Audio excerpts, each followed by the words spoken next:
sees the memes of production, and the like and subscribe button. This is one of the most deadly car attacks I've ever heard of in my life. 11 dead. Car rammed into a crowd at a Filipino festival. Police do not believe this was an act of terror.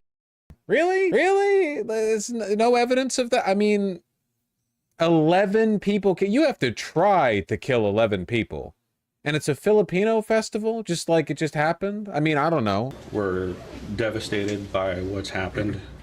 And we're continuing to work through what we're feeling. A little numb, a little sadness, a little anger, a little bit of just everything. A little. Last night was extremely difficult, and the community... I was there that day with my GF, but we left around 4. It's really scary that could have happened to us. Jesus. A few people she knows died yesterday. Jesus. I'm really sorry. Oh my God. The guy seems to have just been insane, not a multiple run-ins with law enforcement, mental health care professionals. Okay, but the problem with that is that, like, a lot of the most virulently racist people are also deeply mentally ill, because racism's kind of like a mental illness a little bit. Like, there's a big overlap between those, right? Like, the crazy freak racist terrorists are also usually like I think almost by definition, if you do a school you have to be some kind of mentally ill. I just don't think you're arriving at that place without something wrong with your brain. But you're probably also politically motivated, right? Like, there's usually I mean, I don't know. I want to know more about the suspect. We'll feel this for a long time. Our community is grieving. I'm heartbroken. We're in incredible pain. The Filipino community will show true resilience, and we will come together. Did they catch him? Yeah, apparently they pulled him out of the car. Civilians pulled him out of the car and held him down while the police came. Which is crazy, like, resilience-wise, because I feel like in America they would have lynched him, you know? Which, I guess I couldn't really blame the crowd if they did that. You know, considering the circumstances. Car accidents here in Fraser by Oliver. Ambulance has already been called and police has been called. There's a car. There's a car that went just through the whole street and just hitting everyone. And I saw one man on the ground, and as I go further towards the end. Be careful with the footage. There's stuff on Twitter showing the bodies. Usually AP News doesn't show gory stuff, but yeah, I guess so. That's probably true. A man driving a black Audi SUV entered the street after just 8 p.m. Saturday, struck people attending. Of course it was an SUV. Yeah, well, you need the mass if you want to do like a crowd drive-in, right? Can't go in with like a coupe. I don't know. I don't want to be conspiratorial and say that it was like a attack without knowing. It's just that, like, you know, come on, it usually is.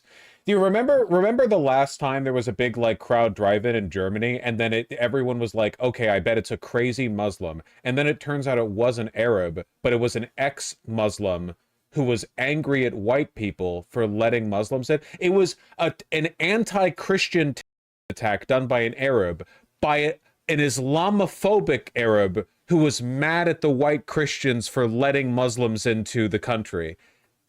Incredible. Like, God really does pull strings and levers to make sure every is a right-winger, no matter what. It doesn't matter. An Arab killed white people at a Christmas ceremony in Germany, fiddles with all the back-end numbers. Oh yeah, that was a right-wing Islamophobic terror attack. Okay, sure. Usually with festivals in Vancouver, they block off traffic with big cop cars across the interstate. Listen, I'm all in favor of pedestrianization and blocking off cars, but unfortunately, the fact of reality is, like, if you have crazy people who want to kill people in society, they're always going to find a way. There are force multipliers like cars and guns and stuff, but, like, past a point, it's like, you know, well, could they have blocked off the car? Sure, but, like, you know, could have driven on the sidewalk, right? Like, they're not blocking off the sidewalk. You can always find a way. If a person's willing to throw their life away, taking other people's lives away, like, they can, you know, no reason to make it easy on them. Sure. I'm all in favor of taking safety measures. I'm just saying, like, I don't like the attitude of, like, well, if they had blocked it off a little more, because what if they blocked it off a little more and he was like, okay, around the sidewalk, and they're like, okay, we'll put bollards in the sidewalk or something. Like, I don't know. Death finds a way. I guess we'll find out more about the motive later, but, like, Jesus, you know? Festival organizer calls attack a horrific tragedy and warns against misinformation. Oh, he predicted my stream. He saw the stream title. He warned against material that has been circulating following the attack, including apparent Google Docs aggregating people's personal information. Yeah. There should be some political religious ideology behind it. There are no indicators this individual had that, police said. I just don't know if I trust police on that, because police say that shit all the time. They love to say that shit. you know, partly because they don't want to make any statements ahead of time that they can later be, that would like embarrass them, you know. I don't know. There's usually a political motive. What people attribute to raw mental illness, it's almost always there's a political motive, right? Like, if a person does a mass killing because they think they have a demon talking to them and the demon is telling them to do it, or like they're God and they're like giving mercy to people by killing them, whatever, that's just mental illness. But if a person has like voices telling them that Filipinos are evil and corrupting the West or whatever, then it's a political motive. But people might look at that and go like, oh, well, that's just like crazy mental illness because like demons are telling them to be racist or whatever. And it's like, yeah, but which do you think came first, the demons or the racism? Because I bet you dollars to donuts that motherfucker always had something against Filipinos, and then as the mental illness like intensified, that became an exacerbating factor. You know, like I understand there's a concurrence there, there's like a relationship between those, but you know. From Vaush is a jihadi lover. Vaush, you gonna call this a false flag like you did with India, or is that only when Muslims do it? Well, considering the fact that Modi actually has had Canadian citizens killed before, I wouldn't say it's entirely out of the realm of possibility. You know, your country does actually have a history of doing that. You can't criticize India online, folks. They've got 1.4 billion people, and a shocking number of them have internet connections now. It seems. Can we keep him? Not with a name like Vaush as a jihadi lover. That's a little too unhinged. Yeah, listen, okay, these were Filipinos, but if this was like a Sikh festival, then yeah, I would blame Modi. He does have significant history of interactions with police and healthcare professionals. Does Canada have the same problem as America, where there will be people who are clearly incredibly insane and unstable, and then they'll get arrested 73 times, and afterwards the cops will be like, well, we've done all we can, and then they'll just let them loose, and the government will be like, well, good night, y'all, and then just, yes, it's arguably worse here. It's crazy, man. It's like it's wild to me that we have put billions and billions of dollars into a carceral system that wastes a lot of money keeping not dangerous people off the streets, but then when there are obviously dangerous people, but their danger is potential and a product of mental instability, the government's like, yeah, we can't do shit about that, basically. Like, I'm not saying that the insane asylums were, like, good. I'm just saying that maybe we could rip a page off the book and take a few notes or something. Just a little bit. Like, because there are some people who really shouldn't be walking around. Just, like, I'm not saying you have to do any, like, one flew over the cuckoo's nest shit with them. You don't need to, like, you know, abuse them. Insane asylums were very bad, actually. Yeah, but, like, prisons are bad now, but you still need them, right? Like, I don't think the solution, like, they didn't get rid of insane asylums because they were morally wrong. They got rid of insane asylums because they didn't want to spend the money on them, you know? But I think it would be a nice idea to have, like, I don't know, a big building where if you're, you know, wacky, they like get you to chill out a little, like they have under the supervision of some medical staff. I don't know, give them some lithium. Aren't they called prisons? Well, no, because you can't put a person in a prison unless they've been, you know, sentenced. They have a crime. They've been sentenced to a prison sentence. I mean, there are psychiatric wards. Yeah, but psychiatric wards are usually like a temporary thing. Like they're the place that depressed teenagers get put when they threaten suicide to their parents or whatever. Like that's not where like crazy homeless people go to spend a year or two taking lithium or whatever. Tempa usually allowed out when they're better. Yeah, but I've heard that like psych wards are really bad. Like really bad. I mean, like everyone's heard one story or another, but I've heard they're like not great and they don't really help people. You know? In Canada, they let a man off scot-free after he decapitated and cannibalized a man on a bus. I don't know if I believe you, so I'm going to Google that. Canada man who beheaded bus passenger granted freedom. After hearing what he thought was the voice of God, he was deemed not criminally responsible and received mental health treatment.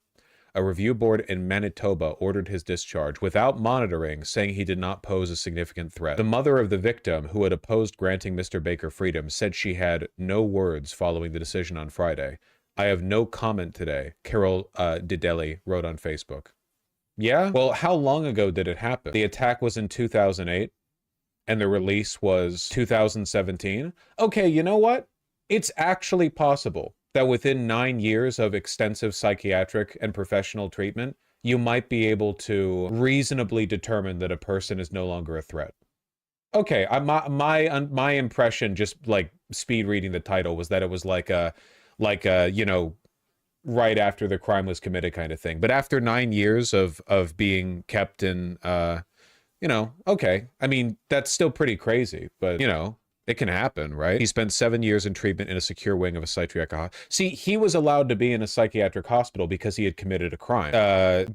Decapitating someone on a bus is illegal in Canada, it seems, you know?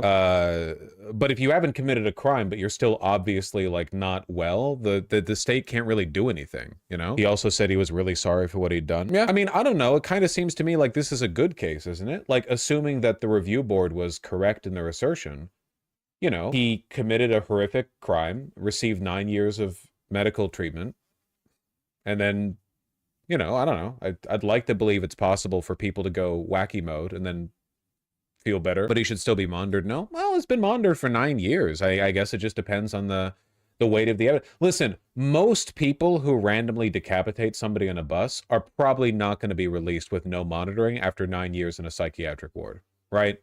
Like, this is obviously an atypical case, which is why, you know, which is why it's being treated with some significance. Is he still allowed on buses? Well, what do you want him driving cars and then killing 11 people? Be serious. Reformist chat when crime happens actually go to hole. It's so difficult to talk about carceral justice on stream because half of the leftist internet is like, actually and murderers shouldn't get prison because that's fascist. And the other half is like, well, I believe in reform and even the abolition of prison, but if you're rude to me in public, like, you should probably do life in prison because that's unforgivable. So it's unfortunately, it's a subject where people have really strong feelings and it kind of gets in the way of the principle, right? Because the default thinking, like, people do this with all the time, right? Like, there's this weird bias that people have where people are like, you know, if a guy murdered someone, that doesn't necessarily mean he should be put to death or get life in prison or whatever, because there could be things that that person does in prison that warrants like parole or getting to live life again. But then with rape, people are like, well, no, that's like unforgivable forever, which is like pretty bad. Pardon me for my hot take, but like, I feel like we might be letting our emotions interfere with our ability to engage with reformist thinking a little bit. You know? See, now chat's going to argue about which is worse, which is exactly the kind of discourse which is going to immediately, it's the kind of thing that's going to get people hopping on each other, and that's not what we need to be doing right now.